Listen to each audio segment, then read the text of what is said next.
a ver la reentrada. Laboratorio realizados de manera provisional.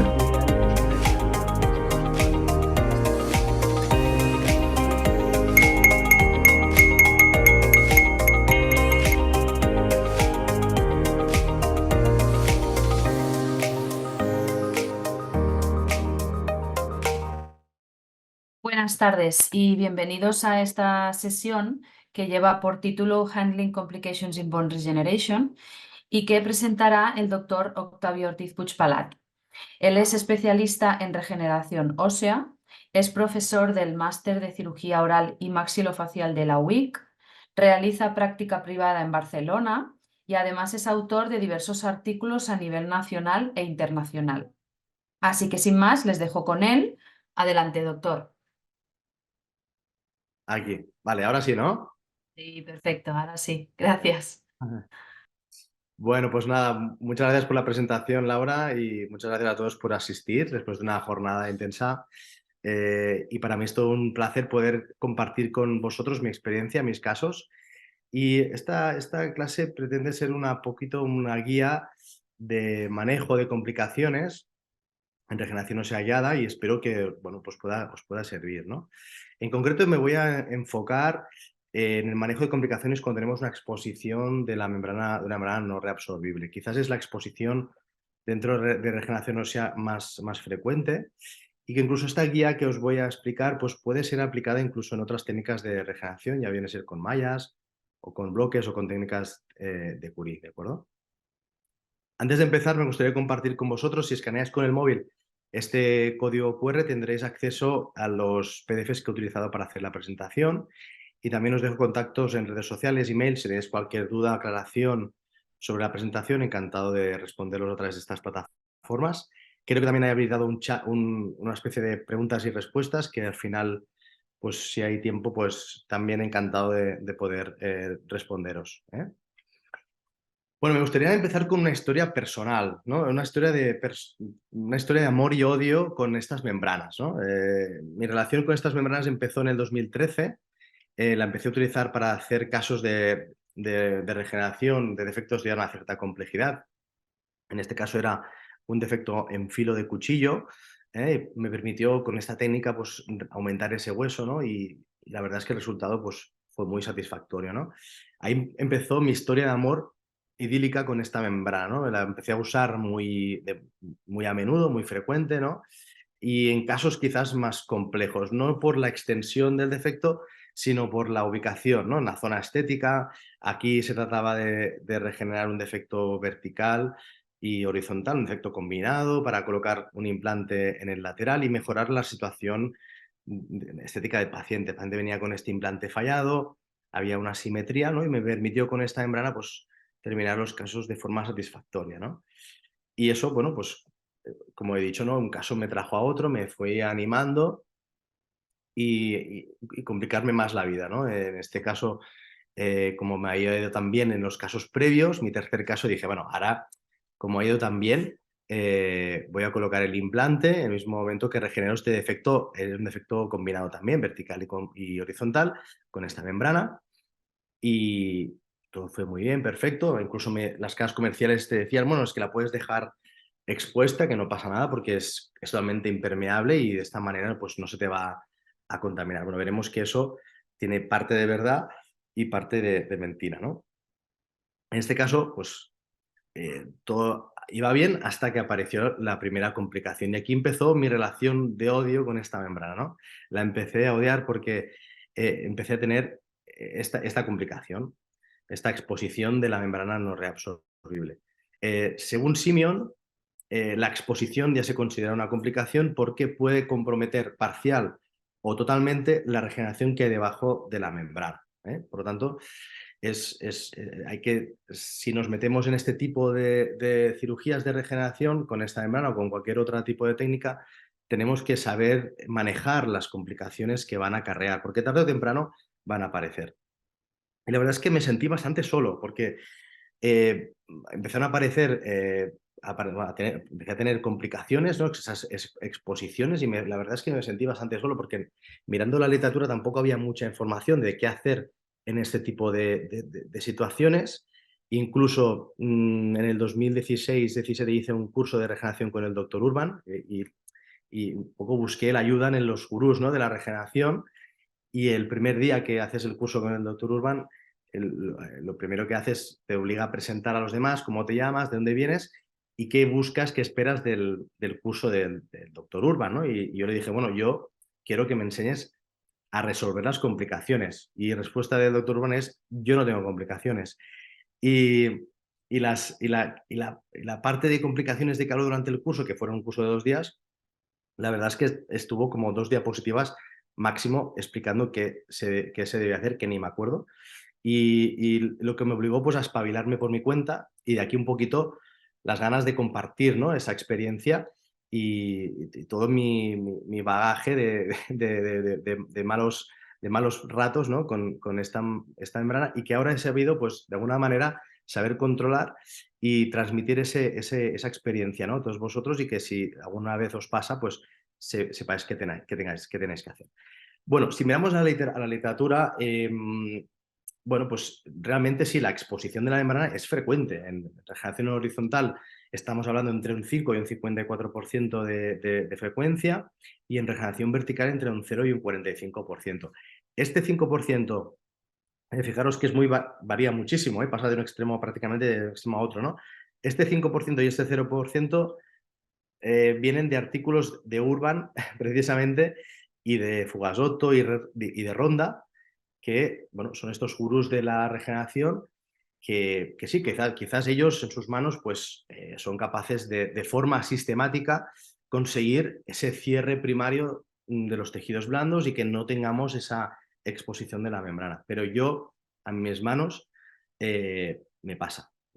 Evidentemente, no es el 50% de los casos que hago, como vemos en las estadísticas de la literatura, pero sí que estamos hablando de entre un 10 o un 15% de complicaciones, que en tu día a día, en la práctica del día, pues bueno, es una cosa que tarde o temprano lo vas a ver, que si te metes aquí, como he dicho antes, si te metes en ese terreno de regeneración, pues tienes que saber resolver. No todo es tan bonito como nos lo pintan las casas comerciales que nos intentan vender las membranas, y por lo tanto, cuando nos hemos metido en este fregado, en esta regeneración, pues ahora el marrón está con nosotros y tenemos que saber resolucionarlo.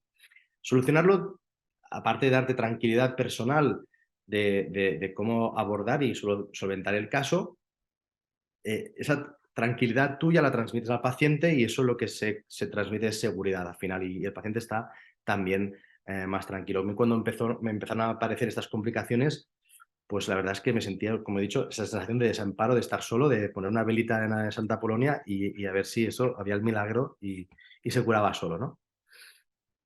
Bueno, el primer artículo que me encontré que más o menos me podía responder un poquito a mis inquietudes y a mis necesidades clínicas, pues fue el de Fontana, el de publicado en el 2011.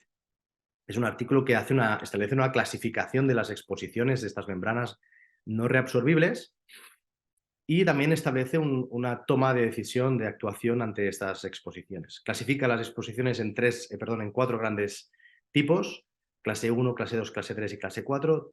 1 y 2 es exposición, simplemente no hay supuración, y menos de 3 milímetros, clase 1, y más de 3 milímetros, clase 2.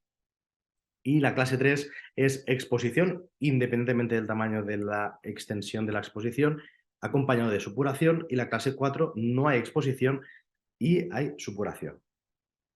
Y también establece, como he dicho, pues una toma de decisiones, que básicamente son 2. En clase 1, en clase 2, da igual el tamaño de la exposición, esperaremos máximo un mes en sacarla, y en tipo 3 y tipo 4 retiraremos la membrana inmediatamente. ¿Por qué pongo este artículo? Bueno, pues que este artículo obviamente está un poquito desfasado porque se basa en membranas de Gore-Tex expandido, que no es la membrana que utilizamos hoy en día, pero sí que ha sido como el artículo madre en el que se han basado las posteriores clasificaciones de las exposiciones y del manejo de esas complicaciones. Bien, la diferencia básicamente entre las membranas de Gore-Tex expandido, las EPTFE, y las de densificado, las DPTFE, que son las que utilizamos hoy en día, básicamente a nivel ya macroscópico ya se ve, hay una cierta rugosidad en la textura superficial de la membrana, versus la brillantez, una cierta brillantez que tenemos en las densificadas.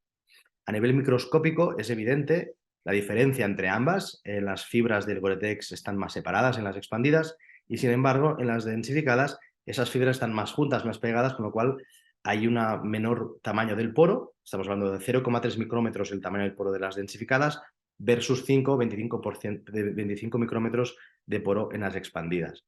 ¿Eso qué hace? Pues que sean las membranas expandidas más permeables a la penetración bacteriana, mientras que las densificadas no hay penetración, no hay una impermeabilidad de esa membrana y por lo tanto permite la entrada de bacterias al interior de la regeneración.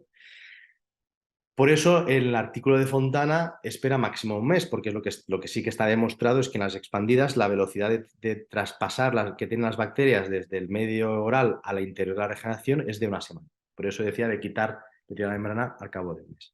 Hoy en día con las densificadas, esa retirada de membrana la podemos dilatar en el tiempo. Podemos esperar un cierto tiempo más que en las expandidas. Muy bien. El primero que fue un poquito, que empezó a anunciar, ¿no?, los beneficios de esta membrana densificada fue Barty en el año 95, que empezó a hacer preservaciones alveolares, dejando esa membrana de Gore-Tex densificado expuesto en la cavidad oral del paciente y al cabo de 30 días sacaba esa membrana de Gore-Tex densificado, ¿no? Y encontraba ese tejido rojizo y podía posteriormente colocar el implante, ¿no? Claro, ahí fue un poquito el boom, ¿no? Y hasta Laurito en el 2016 analizó qué demonios era ese tejido que había debajo de la membrana y vio que se trataba de tejido conectivo denso con algunas zonas de infiltrado inflamatorio, pero con ausencia de bacterias. Con lo cual aquí fue el gran boom de que no pasa nada, las podemos dejar expuestas, pero ojo, eso en preservación alveolar, ok, pero en regeneración ósea guiada tiene sus límites. Yo no recomiendo en una regeneración ósea guiada dejar la membrana de Gore-Tex expandida expresamente expuesta. No lo aconsejo, porque tienes muchos números de que se te complique y hay infección posterior. Bueno, no es hasta el 2019, ¿no?, que aparece este artículo de Pierre Gallo, que bueno, es un estudio cross-seccional de 80 complicaciones en regeneración vertical y horizontal, con ya membranas de Gore-Tex densificado. Y aquí sí que nos aporta mucha más información este estudio, ya más centrado en el uso actual de las membranas. Fijaros que no es hasta el 2019. Pasamos desde Fontana 2011 a 2019. Igual son unos cuantos añitos sin ningún tipo de información, ¿no? Bueno, este artículo se basa en la clasificación clásica de Fontana, clase 1, 2, 3 y 4, y hace un poquito de estadística también de esas 80 complicaciones y nos dice cosas muy interesantes, ¿no? La primera de ellas es que la complicación más frecuente es la clase 4, la que tenemos supuración. No hay exposición, pero hay supuración. Claro, esta es la complicación más jodida, hablando claro, porque es muy difícil de verla. Si no palpas, si no haces controles periódicos y no palpas la zona operada, no tienes oportunidad de ver si tienes esa complicación. Y es la más frecuente, además, y por lo tanto es la que puede acarrear más problemas. ¿Qué nos dicen también? Unas cosas muy interesantes. El timing de aparición de esas complicaciones. ¿Qué nos dice este artículo? Que la mayor parte de esa complicación, de esa exposición, ¿cuándo va a ocurrir? Pues en el peor momento de todos, antes de los 2 meses. El 70% de las complicaciones van a ocurrir en este tiempo después de la cicatrización, después de la regeneración. Y realmente va a ocurrir en una fase más tardía. Claro, esto es un problema que ocurre aquí. ¿Por qué? Porque se está formando un hueso ahí debajo que va a ser totalmente inmaduro cuando tengamos que retirar la membrana o tengamos que hacer lo que tengamos que hacer en esta zona.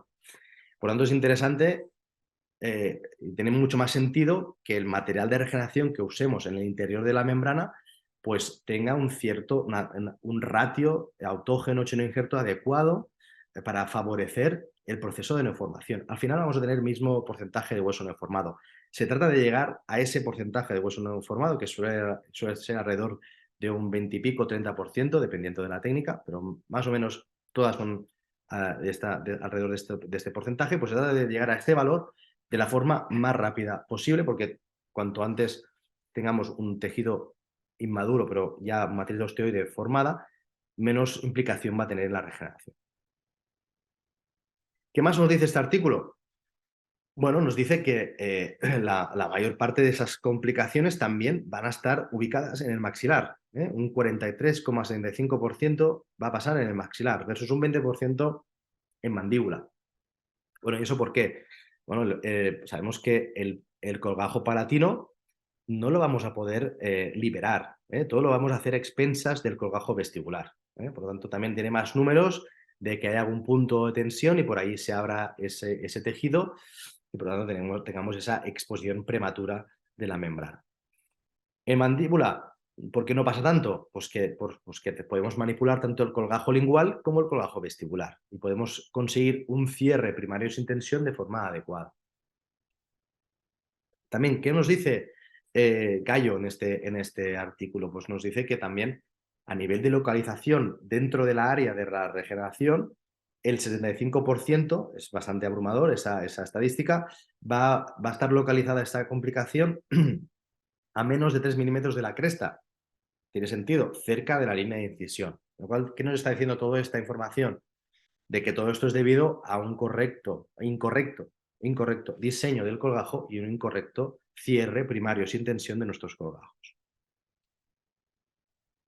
Bueno, Gallo en este artículo del 2019, usando esa clasificación de Fontana, también hace una toma de decisiones, ¿no? Y no quiero que os fijéis mucho tampoco, pero lo que sí que quiero que os fijéis es que ya, en vez de esperar un mes, dejamos más tiempo. Una vez expuesta, si no hay signos de supuración, inflamación, etcétera, dejamos tiempo de espera a ver cómo evoluciona esa exposición, en clases 1 y clase 2, independientemente del tamaño de la exposición.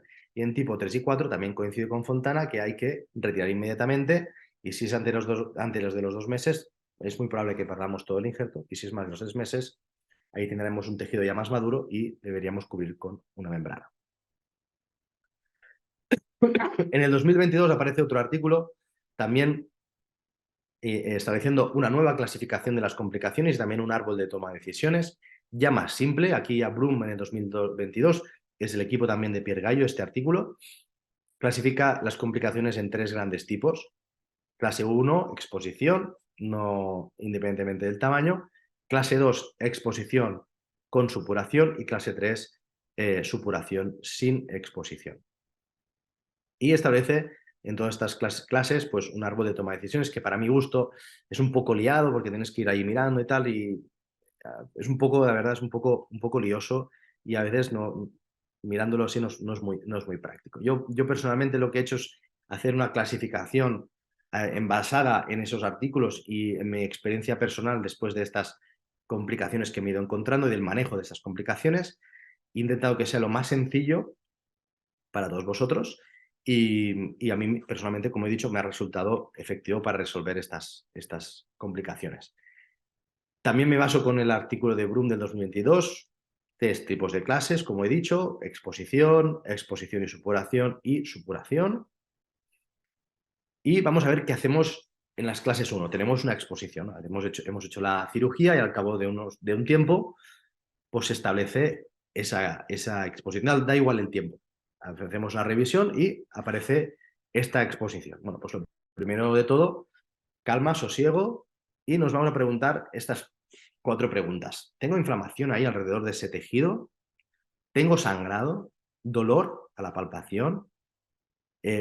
¿Supuración a la palpación? Pues si ninguna de estas preguntas, si todas estas preguntas, la respuesta es no, pues bueno, vamos a retirar la membrana a las 6-12 semanas. La idea es retrasar lo máximo que podamos, máximo son 12 semanas, la retirada de esa membrana. Vamos a intentar pasar de una zona crítica que es antes de los 2 meses a que esté hacia los 3 meses. Viendo hacia los 3 meses, sabemos por la literatura que ahí abajo habrá una matriz de osteoide inmadura, pero que con un potencial de regeneración muy grande, con lo cual se va a convertir en hueso al cabo de unos meses más. ¿Qué vamos a hacer, obviamente? Pues hacer unos controles posoperatorios a los pacientes y dar clorhexidina, enjuagues, gel, lo que queráis. Y en esos controles, ¿qué vamos a hacer? Pues preguntarnos las mismas preguntas.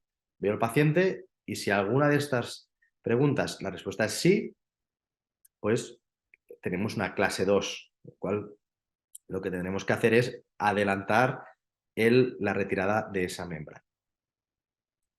¿Qué factores de riesgo nos podemos encontrar en clases 1 que puedan acelerar el paso de una clase 1 a una clase 2? Pues bueno, que la exposición esté en contacto con los dientes adyacentes, como este caso de aquí.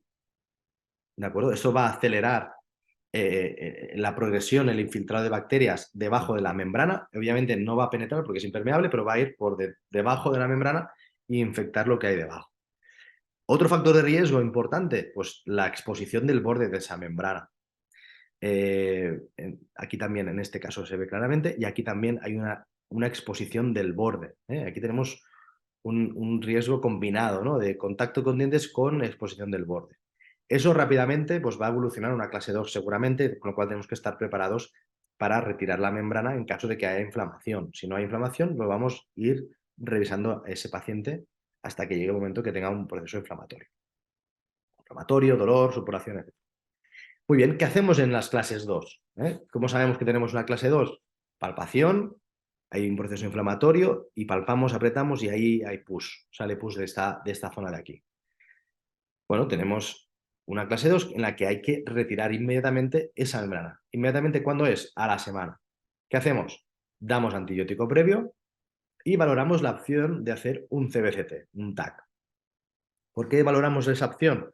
Bueno, pues es interesante, dependiendo de la extensión de nuestra regeneración. Si hemos hecho una regeneración bastante grande, tiene sentido hacer un CBCT para valorar el desperfecto que ha habido debajo de la membrana y estar preparados, porque vamos a hacer una cirugía vamos a abrir, vamos a retirar y tenemos que estar preparados por si hay que poner una membrana, qué tamaño de membrana, dónde la voy a poner.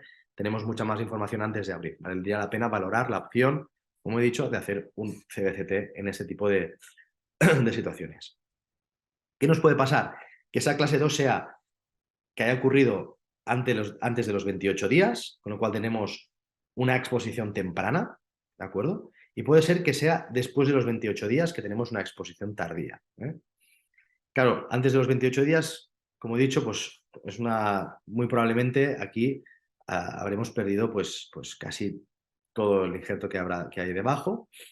Y si es una exposición tardía, seguramente ya tenemos una matriz formada y por lo tanto ahí, tanto en uno como en otro, tenemos que valorar lo que nos vamos a encontrar, si vale la pena cubrir ese material residual con una membrana de colágeno encima.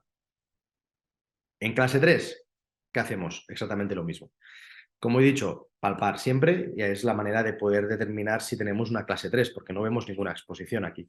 Entonces, si palpamos y por algún sitio sale supuración, pues retirar la membrana inmediatamente y hacer lo mismo que en las clases 2. Bueno, vamos a ver el primer caso. En este caso tenía que hacer una regeneración vertical de este molar para colocar el implante y también decidí aplicar esta técnica usando ese mix de autógeno sin injerto. Fijamos la membrana siempre en este tipo de técnicas. Y fijaros los dos primeros errores que cometí en este caso, ¿no? Bueno, fijaros el tejido isquémico justo a cerrar, eso que nos está indicando de que aquí pues, hay un cierre con tensión, ¿vale? Puede ser por un diseño del colgajo inapropiado, en este caso no lo creo porque no hay más, no podemos hacer más, pero sí que seguramente ahí hubo una falta de liberación de los colgajos, tanto vestibular como lingual. Y segundo error, fijaros que estoy usando puntos simples. Sabemos que hoy en día en regeneración con esas membranas es mejor asegurar ese cierre de esos colgajos. Una vez conseguido ese cierre pasivo de los colgajos, pues usar colchoneros horizontales. Tercer error, quitar los puntos a la semana. Normalmente hoy en día suelo quitar los puntos a los 10-15 días. Me aseguro que hay un buen sellado de la línea de incisión donde yo he empezado a hacer la cirugía, ¿no? En la semana tenemos este aspecto. A las 2 semanas aparece esa exposición. Bueno, tenemos una clase 1 porque nos preguntamos si hay esos signos que he comentado, hay inflamación, hay dolor, hay supuración. No hay nada de todo esto. Bien, pues vamos a decir retirar la membrana a las 6-12 semanas, lo máximo que podamos, hasta las 12 semanas. Vamos a ver qué pasó en este caso. a ver qué pasó las 3 semanas. Se estableció más esa exposición, pero fijaros el aspecto que tiene ese tejido alrededor de la membrana. Me parece un tejido totalmente sano. No hay proceso inflamatorio. Nos volvemos a preguntar esa pregunta. No hay inflamación, no hay nada. Seguimos controlando al paciente hasta el tercer mes. Fijaros el aspecto al tercer mes. Pues claro, esa membrana, al ser totalmente impermeable y estar hechas de Gore-Tex, que es un material muy inerte que no provoca una reacción a cuerpo extraño, pues de alguna manera hay esa formación de tejido blando para intentar cerrar esa exposición. Pero obviamente al tercer mes ya es recomendable quitarla porque veis que ya hay una pequeña zona que hay un proceso inflamatorio, ¿no? Entonces mejor en esta situación ir a retirar la membrana. Retiramos la membrana y fijaros el aspecto del material justo debajo. Me pareció un hueso muy maduro ya por ser el tercer mes, con lo cual aquí no puse ninguna membrana, me pareció muy rígido todo, no había zonas blandas. Distinguimos la matriz de osteoide inmadura porque es como un tejido blando, fibroso, que hay las partículas metidas, entrelazadas en ese tejido, ¿no? Entonces eso es una matriz de osteoide que se tiene que proteger, ¿no? Aquí me pareció un hueso ya bastante formado y me pareció que aquí el periósteo ya era la mejor membrana para seguir bueno, pues cicatrizando la zona de la regeneración. Cerramos y 4 meses después, 7 meses después de la regeneración, hicimos el CBCT para ver qué había quedado y bueno, sí, habíamos tenido una pequeña pérdida, pero bueno, comparado con el pre y el post, habíamos sido capaces de regenerar verticalmente ese caso, ¿no? Pudimos colocar, eso nos permitió colocar el implante sin ningún tipo de problema. O sea, veis un poquito la dinámica, ¿no? Estar encima de esos casos para evitar que se me complique de forma innecesaria. Si yo controlo, pues ahora os parece fácil, pero si esto se me descontrola es un fallo y una frustración y el paciente otra cirugía de regeneración, etcétera, etcétera. Con lo cual aquí me permitió pues, terminar, como digo, el caso de forma favorable y restaurar el paciente también de forma adecuada. ¿Qué podría pasar en clases 1? Que a mí personalmente no me ha pasado, por eso estoy utilizando este caso que he sacado del artículo de Brum del 2022. Puede ser que en clases 1 tengamos esa exposición. Como he dicho, al cabo de una semana, si vamos controlando, se establece más esa exposición, ¿de acuerdo? Y incluso se puede hacer un pelín más grande, depende del tamaño de la regeneración que hayamos hecho. Pero cuando empiezan a ver ya esos signos de inflamación, proceso inflamatorio alrededor de esos bordes de los colgajos palatino y vestibular, y aquí hay un inicio de exposición del borde de la membrana, pues aquí está recomendado retirar la membrana y lo que nos podemos encontrar, que a mí personalmente no me ha pasado, solamente lo he visto en preservación alveolar, es encontrarnos ese tejido blando denso como nos encontramos en preservación alveolar. A mí nunca me ha pasado, pero por eso pongo esta foto como ejemplo de que podría llegar a encontrar. ¿Qué tenemos que hacer aquí? Eso no se toca, se da porque no hay un proceso inflamatorio, no hay supuración, hay simplemente esos bordes inflamatorios alrededor de la herida, pero no hay un proceso interno de infección, con lo cual simplemente continuamos dando al paciente higiene con clorhexidina y fijaros, bueno, dejamos evolucionar el caso y eso nos permite pues, colocar implantes en ese hueso regenerado. Muy bien, otro caso. En este caso, en esta situación, teníamos que reconstruir esa pared palatina en el maxilar superior y nos pareció también oportuno regenerar este defecto con una membrana no reabsorbible con refuerzo de titanio. Evidentemente, como he dicho, fijamos cuidadosamente esa membrana en la zona a regenerar. Cierre sin tensión con colchones horizontales. Esta es la evolución del caso a las 2 semanas.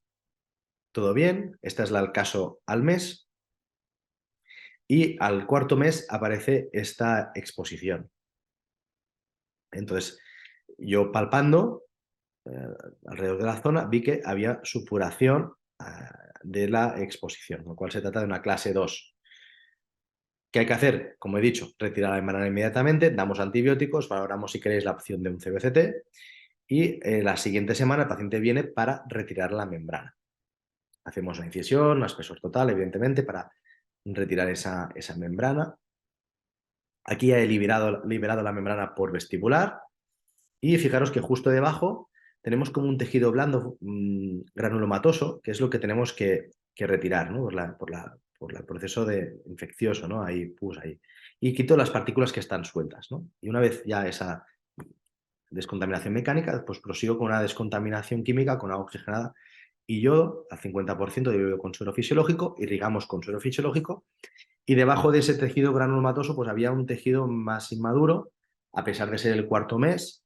Por eso te digo que es un poquito, os dejo a nivel de sensaciones clínicas vosotros, pero había un tejido más inmaduro justo debajo de ese tejido de granulación que me pareció adecuado pues cubrirlo con una membrana. Cerramos y dejamos cicatrizar 4 meses más.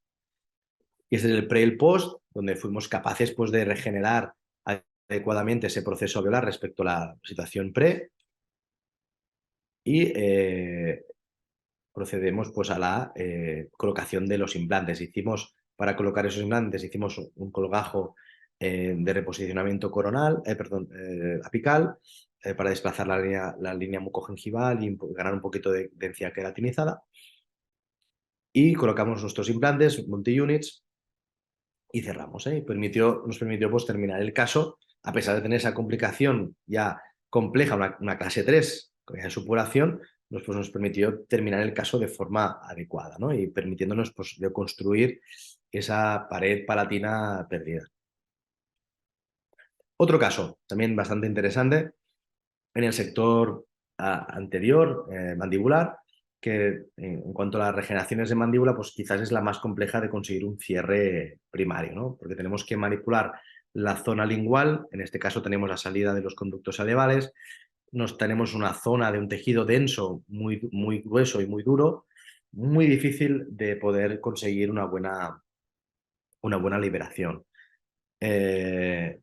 Bueno, aquí veis el defecto, un defecto vertical y horizontal, no nos permitía colocar implantes, teníamos que regenerar y nos pareció buena opción usar esta técnica con una membrana de Gore-Tex perforada en este caso, para un poco lograr una mejor vascularización hacia el interior.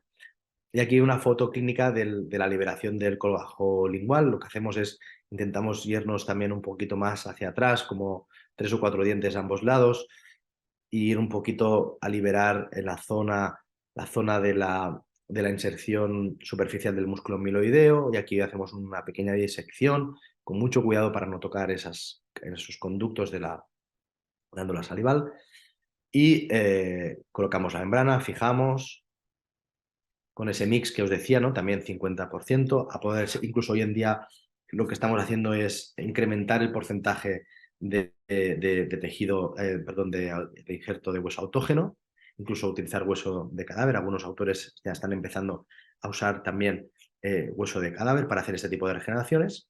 Cerramos sin tensión y al cabo de 2 meses tenemos esa complicación. No hay exposición, pero tenemos estos 2 puntos en la que hay supuración. Por lo tanto, se trata de una clase 3. Según mi clasificación basada en clasificaciones previas, tenemos una clase 3 y fijaros que cuando aprieto aquí no se ve tanto porque el paciente lleva una semana con antibiótico, pero fijaros que en ese punto hay un poquito de exudado aquí, con lo cual se trata de esta clase 3. Hacemos una incisión también a espesor total para retirar la membrana.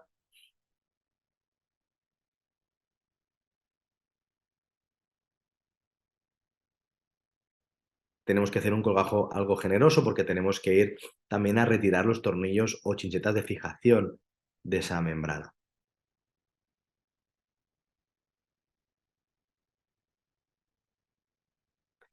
Y aquí lo que vemos al retirar la membrana, también vemos ese tejido granulomatoso.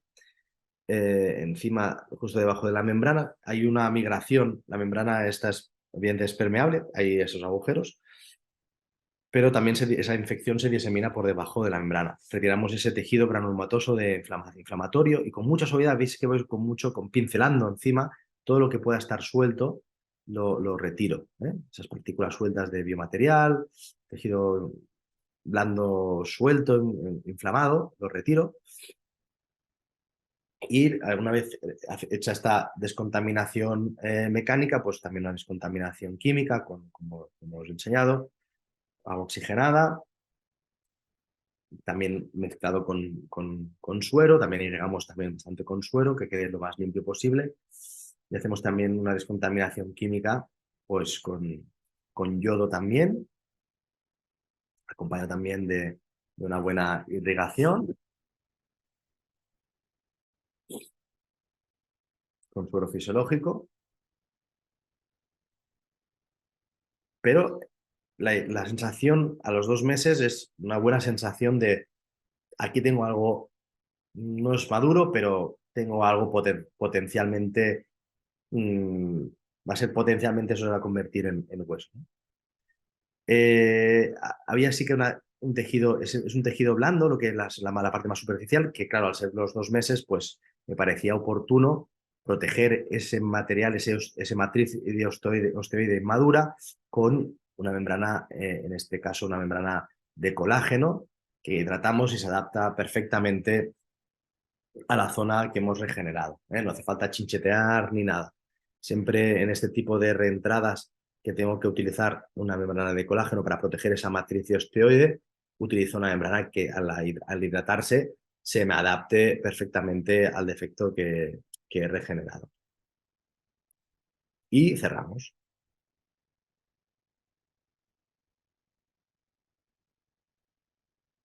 Aquí no es muy crítico fijar esta membrana porque ya hemos conseguido esa masa ósea, esa estabilidad mecánica del hueso regenerado, con lo cual no hace falta fijarla de ninguna manera. Simplemente por la tensión superficial que tiene la membrana ya es una buena solución para proteger esa matriz de osteoide. Cerramos. Y ese es el antes y el después, como, bueno, a pesar de tener esa complicación, pues, estábamos en unos parámetros aceptables de la regeneración y esta es la reentrada 8 meses después de haber hecho la regeneración. El hueso había permanecido, no se había alterado prácticamente y esta es una foto antes y después, antes de la regeneración, 8 meses después. Hemos conseguido regenerar de forma adecuada ese defecto complejo que nos permitió pues, colocar 2 implantes con férula de forma totalmente guiada. Teníamos muy buena densidad ósea, nos permitió incluso, al tener buena estabilidad primaria, pues, hacer una carga, una estética inmediata en este caso, para ir conformando los tejidos y pudimos finalizar el caso también de forma adecuada, haciendo este puente y cambiando esa corona del 43. Bueno, a pesar de tener esa complicación más severa, una supuración, pues fuimos capaces de no alterar el timing de tratamiento de ese paciente. A los 8 meses el paciente hacíamos la reentrada y a los 4 meses después de haber colocado los implantes ya tenía los dientes. O sea, el proceso, el timing no se alteró porque fuimos controlando al paciente y tenía claro en mente esa guía de qué hacer en este tipo de situaciones. Último caso, también interesante, en este caso tenemos que hacer una reconstrucción de esa pared vestibular. Usamos esta membrana de Boretex para regenerar ese defecto. Cerramos sin tensión. Control a las 2 semanas. Este es el control a los 2 meses aproximadamente. Vimos que a los 2 meses, ostras, esto conseguido regenerar en altura también, con lo cual, caso, digo, bueno, está yendo bien, ¿no? Perfecto. Voy controlando al paciente y en uno de esos controles, aquí no se puede apreciar, palpando por esta zona de aquí, donde se puede intuir un poquito la cabeza del tornillo de fijación, pues había supuración por esta zona. Bueno, pues clase 3 a los 5 meses. Con lo cual ya estamos en una fase tardía. Raramente ocurre esto a los 5 meses, pero bueno, también puede pasar. Damos antibiótico, retiramos la membrana y exactamente el mismo proceso que os he ido enseñando. Retiramos la membrana, las chinchetas, etc. Y fijaros que debajo, a los 5 meses tengo ya un hueso mucho más sólido, ¿eh? También tengo un tejido granulomatoso a distal del defecto. Yo creo que la diseminación fue desde el tornillo de fijación y viajó por dentro de la membrana y se albergó, esa infección se localizó más en esa zona, pero fijaros que el aspecto es muy bueno, un tejido regenerado bastante maduro, ya muy denso, y cerramos. Y aquí un poquito el culpable, por lo igual, lo que os decía, a través de la cabeza, la exposición de esa cabeza, de la chincheta o del tornillo de fijación, hubo esa migración. Por eso os recomiendo también en regeneración, si vais a usar un sistema de fijación, que ese sistema de fijación tenga un diseño de cabeza lo más plano posible, que no abulte demasiado en las zonas vestibular o lingual, que por la acción de la lengua o la comida, etcétera, pueda provocar una úlcera por decúbito y por tanto una dehiscencia y ahí ser una fuente de infección, ¿eh? Si puede ser el diseño de la cabeza del glande lo más plana posible, siempre mejor. Bueno, a los 3 meses después, esperamos 3 meses, colocamos los implantes, esa técnica, esa manipulación a tiempo de esa complicación nos permitió colocar los implantes de forma también adecuada, sin ninguna alteración en el timing de tratamiento, y podemos finalizar el caso y restaurar el paciente con esos 2 implantes. Fijaros que el implante, el 36, estaba totalmente en hueso cicatrizado, un hueso nativo del paciente, y el 37 el implante estaba sumergido completamente en hueso regenerado, ¿no? Vale, por eso hay la necesidad de regenerar ese implante. Este es el antes y el después del caso, con lo cual, lo que he dicho, pudimos, a pesar de tener esa complicación, pudimos solventar el caso. Bueno, ahora vamos a la segunda parte de la presentación, un poquito ya más rápida también. Hemos explicado la guía de actuación de cuando tenemos una exposición, y ahora toca explicaros qué podemos hacer para evitar esas exposiciones. Vamos a ver qué cosas podemos hacer a nivel preoperatorio, a nivel intraoperatorio y a nivel posoperatorio para evitar esas exposiciones. A nivel preoperatorio es súper importante el control de las infecciones. Lo típico es un paciente periodontal. Los pacientes periodontales suelen ser pacientes en los que si pierde un diente, pues suele tener defectos complejos a regenerar. Son defectos, entonces, más bien verticales, con lo cual el uso de estas membranas va a ser frecuente. Con lo cual también el control de las infecciones es muy importante. Tienen que ser pacientes periodontalmente inactivos que en ese sentido que estén controlados, una buena fase higiénica, si sabemos que hay que sacar un diente, desahuciar esos dientes, intentar que el paciente tenga una boca lo más saneable posible, que él en casa pues, se pueda limpiar bien, que no tenga rincones donde haya pues, una posible acúmulo de comida o posibles fuentes de infección.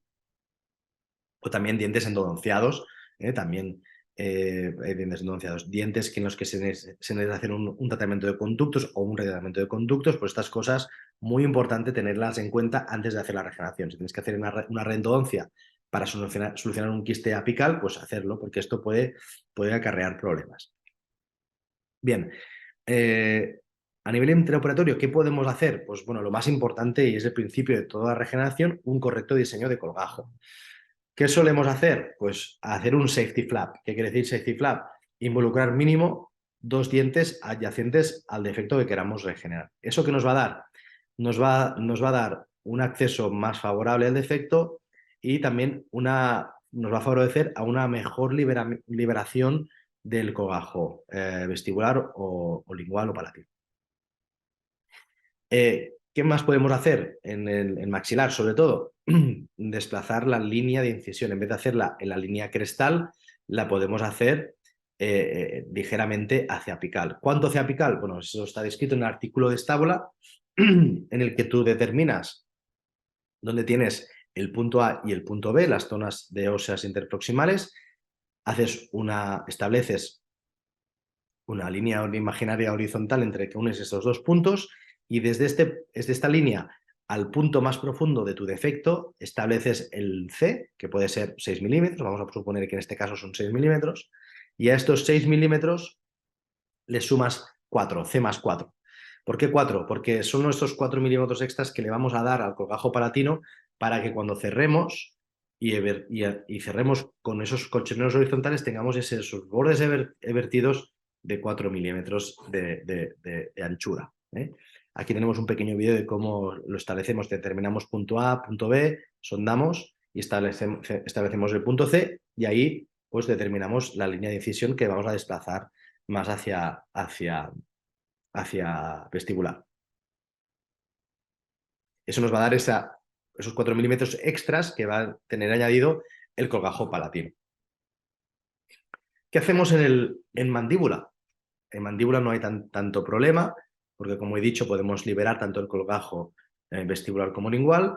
Y el diseño del colgajo, pues bueno, es una incisión también safety flap, involucramos 2 dientes, incisión media crestal, descarga a nivel retromolar. En nivel lingual también involucramos 1 o 2 dientes, también con una pequeña descarga a nivel lingual. Y a la hora de liberar el colgajo lingual, ya sabéis que en un colgajo vestibular pues no tiene más ciencia que con una hoja de bisturí cortar ese periósteo e intentar traccionar y liberar el colgajo, pero en lingual, si cortamos profundo con el bisturí en la zona lingual, pues hay riesgos de cortar la arteria lingual o el nervio lingual, etc. Entonces ahí no podemos usar la hoja del bisturí a nuestro antojo, tenemos que usar una técnica concreta. ¿Qué técnica usamos? Pues bueno, hay 2 grandes técnicas, la técnica de Urban y la técnica de Ronda, y a mí personalmente no es por capricho, sino aquí por eso os pongo esas 2 fotos, ¿no? Me gusta más la técnica de Urban porque si os fijáis, comparada con la de Ronda, al tú tensionar en la parte central del colgajo lingual, de una forma más triangular, como una tienda de campaña, ¿no? Sin embargo, cuando tú traccionas un colgajo lingual liberado con la técnica de Urban, tienes una elevación de ese colgajo más uniforme de mesial a distal. Y eso para mí es importante porque entonces evitas puntos de tensión en mesial o distal. Aquí hay más tensión y aquí hay más tensión. Puede ser puntos de entrada puntos de entrada de infección de bacterias a nuestra regeneración. Bueno, ¿cómo hacemos la técnica de Urban para conseguir ese levantamiento uniforme? Bueno, pues tratamos 3 zonas, zona 1, zona 2 y zona 3. La zona 1 es la zona retromolar, que hacemos básicamente una tunelización, ¿de acuerdo? La zona 2 es la inserción más superficial del músculo mieloideo. Esta es una visión de la cara interna de la zona lingual de la mandíbula. Y la zona 3 es la zona baja de inserción del músculo mieloideo. Y aquí tenemos una zona de tejido conectivo muy denso, como os decía, en el caso de ese previo que tratamos la zona de la sínfisis anterior. Claro, a ambos lados pues tenemos zonas 3, un tejido conectivo muy denso, muy difícil de manipular. Entonces vamos a ver qué hacemos con la técnica de Urban. Empezamos con esa tunelización en la zona 1, en la zona retromolar. Eso también lo aplico en el maxilar superior, también tunelizo la zona retromolar, también consigo esa movilización distal del colgajo, que es imprescindible.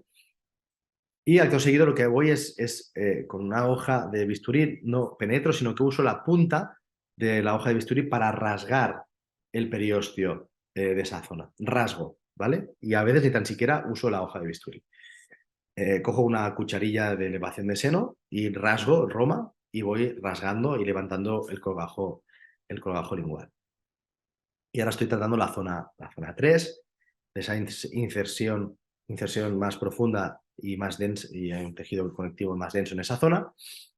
Y fijaros, ahora cojo esa cureta de elevación y voy rasgando con mucho cuidado, haciendo esa disección en esa zona, sin usar ningún instrumento punzante. Si uso un tejido o algo punzante, pues hay un riesgo de cortar la arteria lingual, etcétera, etcétera, y tener una hemorragia severa en esa zona. Fijaros el levantamiento uniforme que os decía. Fijaros que como he liberado la distal, mesial y central, pues se me desplaza de forma uniforme. Bueno, una vez liberado esto, pues continuamos con la regeneración. Bueno, ahora llega el momento, pues obviamente, de colocar la membrana y colocar un biomaterial debajo de esa membrana. ¿Qué usamos? Como he ido diciendo a lo largo de toda la representación, pues ¿qué usamos? Usamos un mix de 50% de autógeno con cheloinjerto y cada vez más vamos incrementando más ese porcentaje de autógeno. A veces es un 60, un 70% versus un 30-40% de cheloinjerto. Y hay incluso que hay algunos autores, no sé si Simeon, algún autor italiano, que también ya usa pues el uso de cadáver en el interior de las membranas de Gore-Tex, las no reabsorbibles. Que no sé si en vuestra clínica podéis utilizar este tipo de material, pero bueno, si no podéis utilizar vuestro cadáver, el autógeno es muy buena opción. Usamos un rascador de hueso para conseguir la zona retromolar, normalmente es la zona muy buena, la zona de la línea oblicua externa del cuerpo mandibular, una zona muy buena para obtener ese material particulado. ¿Qué hacemos?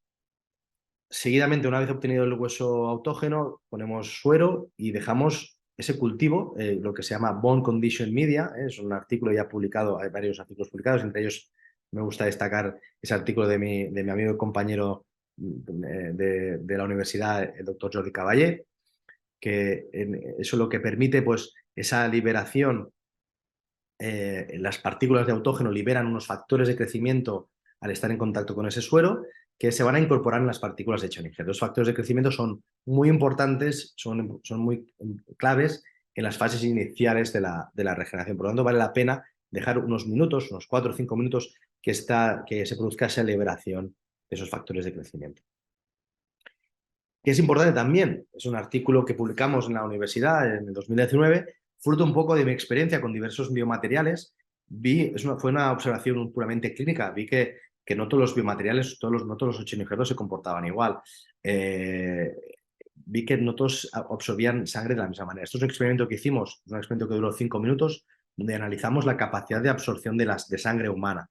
Nos quitamos sangre nosotros mismos, fue un experimento bastante divertido, y con eso pues hicimos este estudio que publicamos, como he dicho, en el 2019, y fijaros que los 5 minutos ese cheloinjerto se ha empapado completamente de sangre. Yo quiero que pase esto en mi cheloinjerto, que empape todos esos factores de crecimiento que han liberado esas partículas de hueso autógeno, por lo tanto que van a ser imprescindibles en las fases iniciales de mi regeneración. No quiero un material como este, que no es capaz de absorber prácticamente nada de sangre, ¿no? Eso va a limitar muchísimo la capacidad osteoconductiva de ese material. Eso es que es un material osteoconductivo. Esto no es un material osteoconductivo. Bien, a nivel intraoperatorio, ¿qué podemos hacer más? Pequeños trucos, pequeñas cosas que harán que todo sea más fácil. Pues yo, sinceramente, no os recomiendo colocar simultáneamente el implante. Sobre todo, si sois novatos en este sentido, o sois las primeras veces que usáis esta técnica, no lo usaría en vuestros primeros casos. Porque si hay una exposición, una complicación, lo que sea, pues eso va a ser muy complejo de resolver, y eso seguramente no solamente va a implicar el material de regeneración, sino que va a implicar el implante. Vas a tener que retirar también el implante y partir luego de una situación mucho más desfavorable. Quitar ese implante significa, pues, empeorar ese defecto del que habíamos partido, ¿no? ¿Qué más cosas a nivel intraoperatorio? Pues muy importante, la correcta fijación de la membrana. Es importante que esté completamente fijada. ¿Y cómo la fijemos? Muy importante también. Siempre empezamos a fijar esa membrana por lingual o palatino. Dejamos la parte vestibular por último para fijarla, porque nos va a permitir empaquetar mejor ese material y conseguir esta foto de aquí. Yo quiero esto. Yo quiero que esta membrana quede totalmente fijada y rígida. No quiero esto. No quiero una membrana con bolsas de aire, que me quede arrugada, etc. Fijaros que aquí he fijado, en este vídeo, fijaros que he fijado la membrana por vestibular. Ahora con un instrumental Romo estoy dando la forma a ese refuerzo. Empiezo a colocar ese mix de autógeno hecho en injerto, que he dejado un tiempo, unos minutos, para que se produzca esa liberación de los factores de crecimiento. Y cierro. Fijaros que ahora es mucho más fácil, porque está hacia vestibular, es mucho más fácil manipular ese cierre y fijar esa membrana. Si lo hago al revés, es un completo desastre. Va a ser mucho más difícil. Fijo por vestibular y dejo sin fijar, todavía no voy a fijar la parte distal de la membrana, porque voy a empaquetar más biomaterial, voy a levantar un poco con las pinzas y voy a empaquetar más biomaterial hacia el interior, con lo cual voy a conseguir un mayor empaquetamiento, una mayor rigidez de esa membrana. Y fijamos ahora por vestibular y tenemos una, como he dicho, una estabilidad de ese conjunto membrana biomaterial, etc. Y cerramos. Y a momento de cerrar. Y a nivel intraoperatorio, muy importante, ¿qué sutura usamos? ¿Qué tipo de sutura? Un colchonero horizontal. Usamos la norma de los 5-5-5. 5 milímetros desde la entrada a la línea de incisión, 5 milímetros desde la línea de incisión a la salida y 5 milímetros entre puntos. ¿Por qué estos 5? Pues porque cuando se viertan esos puntos, ¿vale? Vamos a perder un milímetro, perdón, en la parte apical de esos bordes, ¿no? Vamos a perder ese milímetro, pero tenemos que tener mínimo 4 milímetros garantizados de hermeticidad. Eso es como esas bolsas de plástico que sellas, ¿no? Que vienen el queso rallado, ¿no? Pues tenemos que conseguir ese tipo de hermeticidad a la hora de cerrar esos colgajos. Ese cierre sin tensión es clave para conseguir evitar esas complicaciones, ¿no? Y eso viene pues, de un correcto diseño de colgajo, de una correcta manipulación de liberación de los colgajos del periósteo, etcétera, etcétera. Si no conseguimos ese cierre, como habéis visto, pues hay esa abertura, esa exposición, ¿no? Esa abertura de los bordes y exposición de la membrana. Queremos ver esto, queremos cerrar sin tensión, una buena sutura y ver esto en las 2 semanas.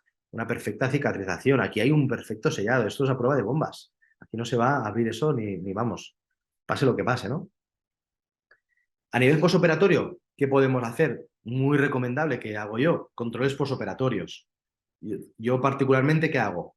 Durante el primer mes, que sé que es el más crítico, que es donde pueden empezar a aparecer cosas, visito el paciente una vez por semana y pasado este mes, cito al paciente una vez por mes hasta el final de la regeneración del tiempo de cicatrización. ¿Por qué? Porque necesitaremos casos como esos. Como he dicho, todos estos casos son casos que no los hice en mi clínica y que veía poco el paciente, no tuve oportunidad de controlarlos, ¿no? Si los hubiera controlado antes, pues quizás hubiera podido solventar mejor el caso final. Y la otra cosa que podemos hacer es, bueno, cambiar de técnica, ¿no? Aquí os presento una técnica que ideé en el 2020, la denominé Screen Technique, porque es una técnica que viene a ser como un Curie, en el que usamos membranas de Gore-Tex densificado a modo de pantalla, como una técnica de Curie. Y la idea de esta técnica es hacer un encofrado, en el centro colocamos el material de relleno, como veis aquí en estas imágenes, y la parte oclusal la cubrimos con una membrana de colágeno, ¿vale? ¿Ventajas de esto? Pues bueno, que estamos alejando esas membranas de colágeno de la línea de incisión. Sabemos que por el artículo de Gallo la localización de esas complicaciones, un 65%, como he dicho al principio, van a estar localizadas en esta línea de incisión cerca de la cresta. Por lo tanto, con esta técnica automáticamente alejamos estas membranas a la parte vestibular y palatina. Si nos expone la de colágeno, sabemos que la evolución de una exposición con una membrana de colágeno es mucho más favorable, con lo cual es un beneficio, ¿no? Esa técnica. Esa técnica, pues bueno, esto es el caso que publicamos en la revista en el IJPRD y también hicimos un análisis histomorfométrico, hicimos biopsias para ver qué cantidad de huesos se había formado y se habían formado valores de hueso no formado aceptables, un 29,97%, un 54%, eso está un poco sesgado porque la biopsia se sacó de una zona cercana a la zona de hueso nativo, con lo cual nos tenemos que creer más esta zona que se sacó justo de la zona que regeneramos. Y pues bueno, con esa técnica nos permitió pues, rehabilitar el caso de forma adecuada, sin ningún tipo de complicación. ¿Cuándo vale la pena hacer esa técnica? Obviamente no es una panacea, no que nos vengo aquí a vender humo, ni pretendo que esa técnica se generalice, pero ¿cuándo vale la pena utilizar esta técnica? Pues bueno, en defectos obviamente en maxilar, donde sabemos que tenemos mayor número de complicaciones. Lo haría en estas zonas que hay alto riesgo de exposición, por ejemplo, casos que que el paciente viene con operaciones de otro dentista o previas que han fallado y hay un tejido cicatrizal que va a ser muy difícil de manipular y poder cerrar. Y la dedicaría sobre todo en defectos mesodistalmente cortos, defectos verticales o combinados, pero de extensión corta, de 1 o 2 dientes. Más grande no, porque necesitas un puente óseo. Aquí teníamos un puente óseo en el medio que favorecía la estabilidad dimensional en sentido vertical. Si no tiene este puente, no es la técnica adecuada para hacer, ¿vale? Y para terminar, a nivel de conclusiones, pues bueno, son frecuentes este tipo de complicaciones. La exposición, como sabemos, pues dentro de las complicaciones lo más habitual, la exposición, ya os digo, de Gore-Tex, de mallas, de QT, etcétera, etcétera. Y por lo tanto esa guía que os he comentado, pues también se podría llegar a aplicar, no evidentemente, no exactamente palabra por palabra, pero sí que a grandes rasgos podemos aplicar en otros tipos de técnicas. Como sabemos también, la aparición de esta exposición es temprana, antes de los 2 meses, por lo tanto, muy importante que el material que utilicemos ahí sea adecuado. Como he dicho, 50-50 mínimo autógeno, injerto. Incluso si podemos más autógeno, mejor. La clase 3, que es la exposición con supuración o la supuración según las últimas clasificaciones, es la más frecuente. La más grave es la más frecuente. El diseño del colgajo y el cierre del colgajo es importantísimo. Esto nos va a hacer que no tengamos esa dehiscencia prematura, por lo tanto, esa exposición. Evitar la colocación simultánea de implantes. Como he dicho, si os animáis a hacer ese tipo de regeneraciones y sois novatos en este sentido, nos aconsejo utilizar esa técnica simultánea de la colocación de implantes. Y por último, hacer revisiones periódicas. Es importantísimo, como habéis visto, eso es un cambio de juego total. O sea, eso te permite solventar el problema sin ningún tipo de implicación para el paciente en cuanto al timing de tratamiento y velocidad de tratamiento. Así que nada, muchas gracias. De nuevo os dejo ese código QR, contacto redes sociales y si tenéis cualquier pregunta, pues encantado de responder a todas vuestras preguntas. Pues nada, si alguien no tienen ahora, pero luego, pues he dejado el contacto. Claro. Encantado de responderlos. Pues nada, muchas gracias por la atención y buenas noches a todos. Y espero que la próxima regeneración pues tengáis más esa guía de actuación. Muchas gracias a todos. Adiós. Y muchas gracias a usted, doctor. Muy bien, gracias. Adiós. Adiós, buenas noches. Buenas noches.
Vais a ver la reentrada.